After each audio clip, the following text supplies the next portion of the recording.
why we chose Mexico City while working remotely.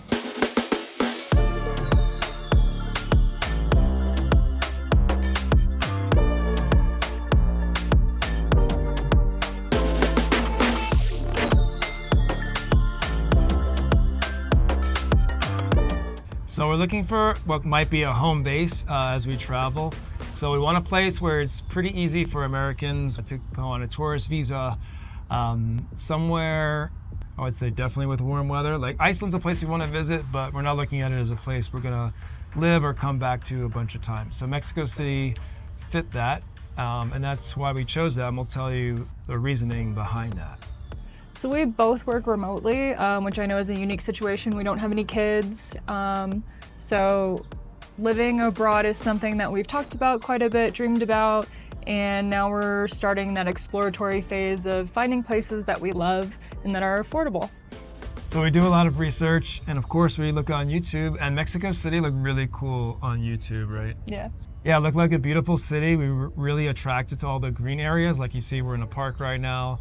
That's pretty unique for a huge city like this.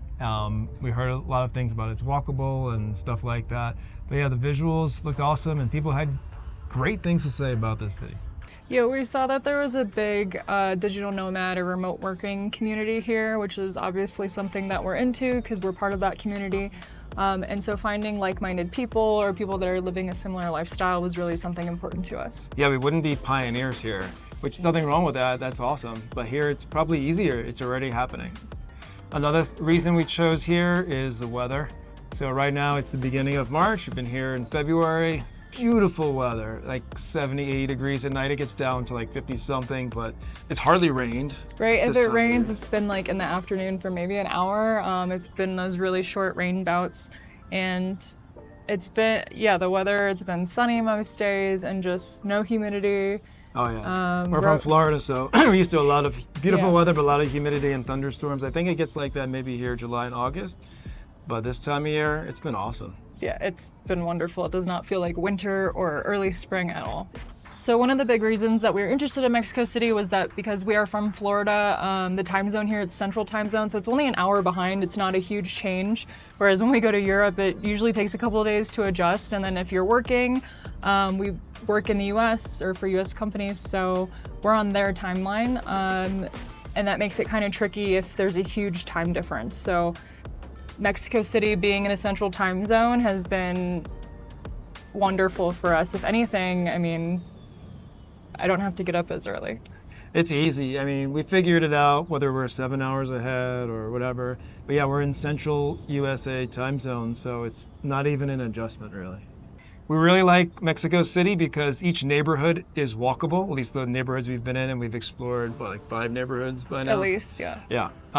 This is a huge city, so you're not going to go to every neighborhood. You're probably not going to look to live in every neighborhood. Depends on your budget and the kind of, activities you want or the space, how much space you want. But where we've been, Polanco is walkable, Roma Norte, La Condesa, Juarez, and Coyoacan. Yeah, Coyoacan. All walkable, and if you don't want to walk, Uber is really affordable. Mm-hmm. So yeah, it's been super cheap. Like a 15-minute Uber, I would say maybe $5. It depends how busy and like what time of day, depending on traffic too. But probably around $5 for a 15-minute Uber. We can't get that where we live. If you're coming home from nightlife, you can walk home or take that affordable Uber. And tied to that is getting food delivery or anything delivered. Yeah. It's cheap, it's easy. Yeah, they have options too. There's Uber Eats, there's the DD app, there's Rappi. So tons of options. And I think the delivery cost in like DD, for example, has only been like $1.50. And a lot of the times they'll have a promo that they just send you for free delivery, which makes it even better. For us, we're coming from South Florida, so it's a pretty short flight from Miami, 3.5, 4 hours. We met some folks who came from Texas. That's also easy flight for them. But even if you're coming from New York City, direct flights, easy. So that's a pretty good factor if you need to head back to the United States. There's awesome cities. We always hear about Bangkok, and that's going to be on our list. Yeah. That's not an easy flight home. This is a really easy flight home. Even if it's like a last-minute thing, you'll be able to find a flight without a problem. So it's nice knowing in the back of your head that if something happens, we can get home easily and quickly. What would you say about how affordable this place is? I think the affordability has been a huge factor. It's just nice to not have to stress about it. Coming from South Florida, it's very expensive. So going out to eat, I mean, I think you said it was 20 to 30% less. Yeah, I think as a depending general rule, expect to pay 20 to 30% less on everything. Yeah, some things are way cheaper, some things whatever, but like starting with like your Uber, I mean, way cheaper, food delivery way cheaper, groceries, not every single thing in the grocery you might want to adjust, but most things, especially things that are from Mexico, like we're throwing avocados, like whatever. Yeah, and now in the US, they're going to be even more expensive. But yeah, just here, you know, we're still trying to figure out how to get the cheaper accommodations, although it wasn't bad what we paid. If it was in another country, it'd be way more. Yeah. Go out for cocktails. It's high end is like $12, $13 instead of $20. Regular place, maybe $10. A beer is $5. We've eaten meals for as low as $5, like a full For meal both in a of us, restaurant, yeah. not a taco For the on the two of street. A us. taco on the street is like $1. Yeah, like $1, $2, yeah. So something else that was important to us or that kind of came up when we were researching was that Mexico is very familiar. We've both been here on vacation, like when we were younger, with our families or on our own. And I think like speaking for both of us, it's familiar. It's not, you're close to the US and there are other Americans here, obviously. I don't feel like we're completely off the grid or anything like that. Yeah, we're gonna try more exotic places, and we have been to places where, you know, it's more of an adjustment. This is an easier adjustment. We're talking about using this as a home base, right? Like, Right, so livability. yeah, livability, being here for a few months out of the year or just coming back or what have you. Because the Mexico government gives you 6 months tourist visa as an American, so that makes it easier. So yeah, there's less of an adjustment. Yeah, and that was a factor like, oh, could we see ourselves being here? You know, other places we're gonna check out too, and maybe that'll be more exotic and a tougher transition, but this has been pretty easy, relatively. Yeah, we've been able to kind of figure out a routine that's similar to our at-home routine. And as far as working out and working and going out and exploring the city, I still feel like we've been here a month and so far we've set it up where we work really hard and we try to stay home and even cook at home Monday, Tuesday, Wednesday, Thursday kind of. But then on the weekends, Friday, Saturday, Sunday, and maybe a little bit during the week, we like to go out and explore, even if it's just going for a walk around the neighborhood or the park. There's always stuff to do here, so. Yeah, I think when there's less of a learning curve, your mind is a little more at ease, and it's just easier. So that helps. So this place has also been, I think, really safe. Every time I say that, I'm like, I don't want to jinx it, but you know, it's really safe. We have our phone on a tripod. We've recorded a lot of things. Out in public, yeah. Yeah, no one's been menacing or anything, or how have you felt? Felt really safe. As a female, I haven't felt like objectified or anything like that. I've just, and I mean, we always see families and other couples and even single girls walking around or groups of girls too. So everywhere we've gone, at least in the bubble and maybe like a little bit outside the bubble has been. So the bubble is some neighborhoods. You might not have watched our last video, so Yeah, tell them what sorry. the bubble The is. bubble, as we know it, is Roma Norte, which is where we're staying, La Condesa, Polanco, and then maybe like a little bit of Juarez. And the bubble might be expanding now as more people will come to Mexico City. And when I say more people, I mean more gringos. Yeah, there's other safe neighborhoods also. These are just the ones that we've personally walked through, including, you know what's really safe is Cayocan. That's Yeah. to the south. How long was that ride? It was like 30 minutes. It's not super close. And But it it's might. its own thing. Like, I was like saying, Yeah. we could probably live there. Yeah, we love that. There's like, I'm not gonna say as much to do as what you've already heard of, which is probably Roma Norte, La Condesa. It's not like that, but there's great restaurants there. It's like a kind of a brunch scene maybe. There's that shopping thing that goes on. It's just a beautiful area. It looks really safe with families just like this. So there's probably more areas that are safe that we just haven't explored. We've yet to go somewhere where I think we felt unsafe. The historic center was hectic, but I didn't feel unsafe. Now, like, again, about being street smart, we didn't walk down like some random dark alley, but there's a lot of, probably watch out for pickpockets and whatever, but we didn't see any of that. Right. But we've yet to go somewhere where we're like, oh, this is the place not to come back to. Those areas do exist from our research, but we have no reason to go there anyhow. Yeah, and I mean, it's the same as back home. Like, there are bad parts of every major city in South Florida, like Miami included, that you avoid. So just like you would in the US, you avoid those areas. And there's plenty to do in all the other areas, so nothing to worry about. Another thing was, like, you mentioned Coyoacán. I mean, that really surprised us, and we unexpectedly loved it. They had like a lot of history there. That's where Frida Kahlo's home is, which is very popular for tourists here in Mexico City. But all the buildings, it was like older colonial style. They had a huge, beautiful church, and also a lot of parks. Seemed a little quieter. It was quieter, a little slower, but plenty to do. Yeah, we had plenty to do. What was that restaurant we went to? That place was. We delicious. went to this restaurant called Taab. It was TA'Ab. Mexican place. It was Mexican food, but they also had some like other fusion-y stuff. It was really good and affordable again. So yeah. Another reason we picked here as a possible home base, at least to explore for the month that we've been here just about, we're concluding our trip here, is that Spanish is somewhat familiar. I smile to say that because I suck at Spanish, but I'm better at Spanish than, say, French, German, I don't know, no Thai whatsoever. I would love to learn all that stuff, but at least we come in with some kind of working knowledge. Right. And you do need. Both of us took Spanish growing up, and obviously we cannot speak it at all very well. But I've been able to like pick up what people are saying when they talk to me. The problem is I can't really reciprocate. But as far as reading signs and stuff, it is probably the most familiar foreign language to us. Yeah, we have enough to get by. We've hadn't had any issue where it's like, oh, we couldn't communicate at all. So we've been able to get by a little bit of Spanish and a little bit of improvising and what have you. Other countries would probably be, a little more tough. Now here they don't speak English. That was one in our surprise video. Yeah. So maybe we've had to speak more Spanish. Like when we've been to Europe, a lot of times people do speak enough English.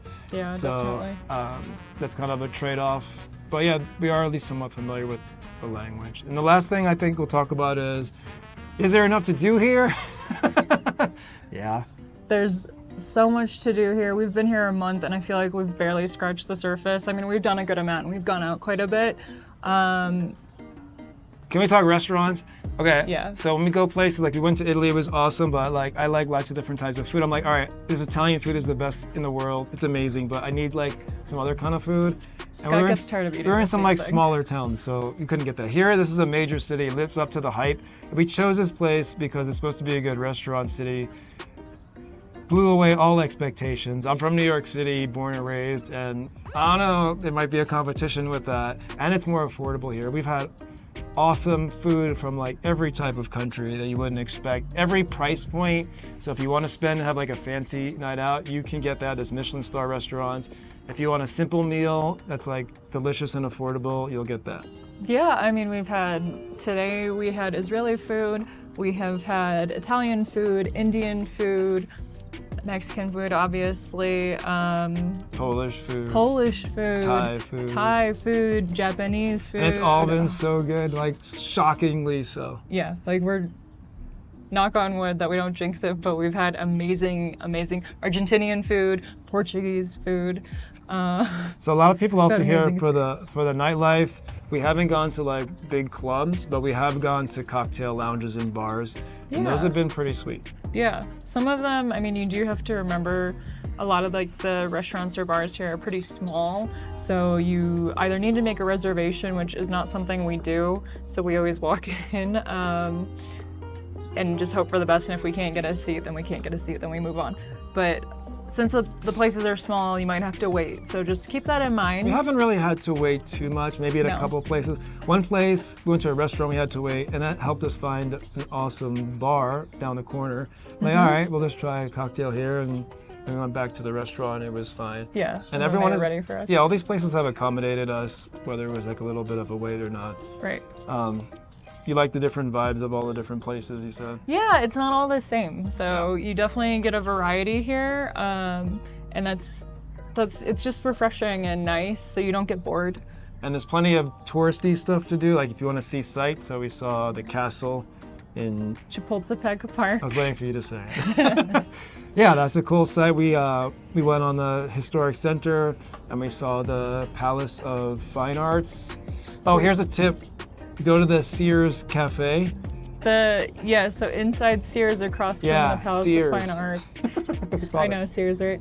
They have a cafe upstairs. There's a cafe and it gives you amazing views. We went at night and there was a little bit of a line, so you need to go at least an hour before they close because they stop letting people in because it gets crowded and they want to close up shop. So get there at least an hour before, but beautiful views, and all you have to do is buy a coffee, which, I mean, you get something out of it, so it's not like a ticket. I mean, the best thing that we've done so far, which was the most touristy thing, was we went on a hot air balloon at I'm gonna butcher Pyramid this. of the Sun. Teo. I don't know how to pronounce it in Spanish. But Maybe? yeah, I it might means be Pyramid saying of that the wrong. Sun, or We'll put it on the screen. yeah, it's a lot of letters and stuff. But the hot air balloon was our first time ever doing something like that, and it was amazing. It blew my mind. Yeah, you take a hot air balloon. It's over the pyramids. It was at sunrise. It's peaceful. It's not like a thrill-seeking thing. I was holding on tight, but you get used to it, and you're like, okay, it's very beautiful. And then we explored the pyramids. If you're looking for like, what's that historical thing to do? Plenty of history here. If you're looking for museums, we don't do that, but there's tons of museums. We haven't even done that, right? Oh my goodness, yeah. The nightlife is here. Beautiful nature and parks. Like, you're just walking down and you're in La Condesa, right? Like, there's gonna be parks. There's gonna be just the walkways, like on the street. The street is divided instead of like an ugly median, like you find in the US. Usually, there's like a promenade lined with trees. And seats and benches, and I don't know, everyone's like running or walking their dog. A lot of the neighborhoods have serious big parks and smaller parks. If you used to New York City, kind of like that, but twice as many parks. And just so much more green, yeah. Greener, yeah. They really prioritize like making the city green, which is what park are we in now? Amazing. We're in Parque Mexico again. Parque Mexico. I told you Spanish sucked. Mexico Park. Yeah. And there's another park 2 blocks over called Parque España. Mm-hmm. So that's right in the La Condesa / Roma Norte area. There's a couple parks in the Coyoacán area that we talked about. Yeah, we went to some big parks. Mm-hmm. And there's beautiful flower They had spot. like a giant, it was like, I know you're not gonna like this, but it was like Home Depot garden department. But There was like nothing 20 like times Home better. Depot because it was outside. It felt like you walked into the garden department. There was no plywood. Okay, fine, but it was pretty, and it was part of the park. Right. But anyway, there's other parks there too. Yeah, there's just so much to see and do. It's hard to imagine that you get bored here. Plus, you can meet people. People have been pretty friendly. Yeah, is there anything else that people would want to do here? Like anything else you'd want to do in the city? There's La Biblioteca, which we haven't gone to yet.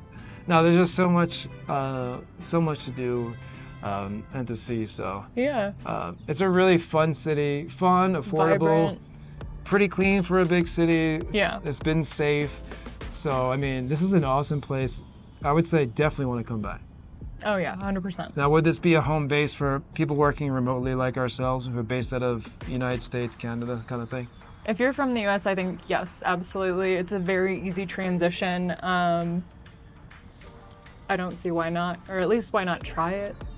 Maybe if you don't love living in a city, so if you're not like an urban person and you prefer a suburb or maybe a more rural area, I'm sure there's that here in Mexico or maybe just outside of Mexico So City. there are some mountains nearby. There are mountains nearby, you can go hiking. That type of stuff isn't our thing, so we don't do that. Yeah, it's there. But it's an option, so maybe something more to explore. And it doesn't get, we haven't been here in July, August, but even then it says the Right. temperature doesn't get much warmer than it is now. So if you're not a warm weather person, you know, it doesn't get too hot, I would say, and it cools down Not every that, night. So yeah, I'm excited about this place. It's Me been too. fun. All right, please like, comment, and subscribe. And to never miss another video, join our free email list on touchdownmoney.com.